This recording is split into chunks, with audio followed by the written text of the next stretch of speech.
মুখ্যমন্ত্রী কথায় কথায় বিজেপির বিরুদ্ধে বলেছেন উস্কানোর জন্য, বিভাজনের জন্য। বিভাজন আমরা করি না, এ মমতা ব্যানার্জি করে। এই ইজতেমাতে বাঁশ কেটে নিয়ে আসেন আপনার মুসলিমরা বা ইসলাম ধর্মের লোকেরা, তারা বাঁশ এনে নিজেরাই প্যান্ডেল বানায়। মুখ্যমন্ত্রী বলেছেন যে বাঁশে কেউ আগুন লাগিয়ে দিতে পারে, মানে বিজেপির নাম করে আমি দায়িত্ব নিয়ে বলেছেন আপনাদের বাঁশটা জানতে হবে না, প্যান্ডেল করতে হবে না। পিবি সেলিমকে বলেছেন যে আপনি 20টা হ্যাঙ্গার বানিয়ে দেন, সরকার টাকা দিন। ডিজাস্টার ম্যানেজমেন্টকে বলেছেন 50 লক্ষ কম্বল দিয়ে দেন। আপনি 2, 3, 4 কম্বল দেন, আপনাকে 50 লক্ষ কম্বল গঙ্গাসাগরে দিতে হবে। আপনার এক চোখ বন্ধ হলে চলবে না, 2 চোখ খুলে রাখতে হবে। আপনাকে 50 লক্ষ কম্বল গঙ্গাসাগরেও দিতে হবে। তাই এই বিশ্ব ইজতেমা ধর্মীয় অনুষ্ঠান, তাকে ব্যবহার করতে চাইছেন ওনারা।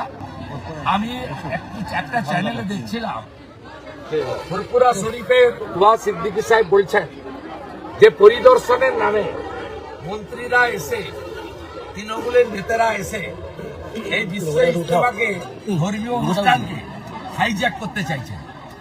এক বিপজ্জনক।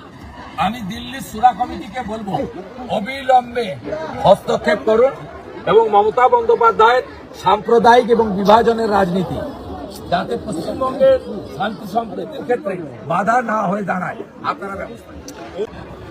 দীপু দাসের হত্যার প্রতিবাদ করতে গিয়ে সাধুদের মাথায় লাঠি মারা হয়, 19 জন হিন্দুকে জেলে পোড়া হয়, যাহা মোল্লা ইউনুস তাহাই খালা মোহন।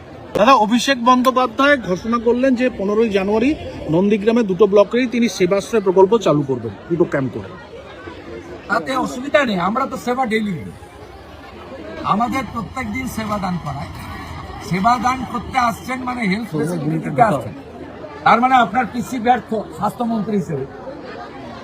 কোন হসপিটালে ডাক্তার নেই, ওষুধ নেই, করছেন ভালো, কোথা থেকে টাকা নিয়ে এসে করছেন তার হিসাব আমি কিন্তু নেব। কোন খাতা থেকে টাকা আসছে, চুরির টাকা কিনা তার হিসাবও আমি নেব। কোন মেডিকেল কলেজ আর হসপিটাল থেকে ডাক্তারকে তুলে নিয়ে আসছেন তার লিস্টও আমি নেব, কারণ এটা নন্দীগ্রাম।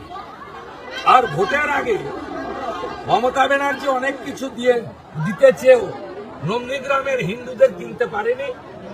আর ওই একটা প্যারাসিটামল ট্যাবলেট দিয়ে ভাইপো বাবু আপনিও নন্দীগ্রামে হিন্দুদের কিনতে পারবেন।